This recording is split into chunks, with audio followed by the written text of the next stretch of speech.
আছে। কোন কোন মুফাসসিরিন ইকরাম বলেন আমাদের যে খাদ্যনালী আর শ্বাসনালী এটা আমার ঘাড়ের যত কাছে আমার আল্লাহ আমার তার চাইতেও বেশি কাছে। তার মানে এই আয়াত দ্বয় থেকে আমরা বুঝতে পারলাম আল্লাহ দূরে নন, তিনি আমাদের কাছে। তিনি আমাদের কাছে, ডাকলেই তিনি সাড়া দেন। সুবহানাল্লাহ পড়েন। ভায়া হয়ে তার কাছে যাওয়া লাগে না, মিডিয়া হয়ে যাওয়া লাগে না।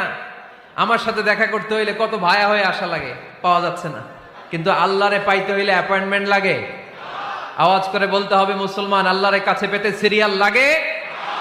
আল্লাহ বলে ডাক দিলেই আমার আল্লাহ আমার ডাকে সাড়া দেয়। চিল্লায় বলেন ঠিক কিনা?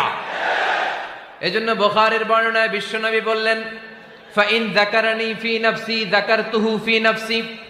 আমার বান্দা যদি আমারে একা একা ডাকে, মুহূর্তের মধ্যে আমি আমার বান্দারেও একা একা ডাকতে শুরু করে দে।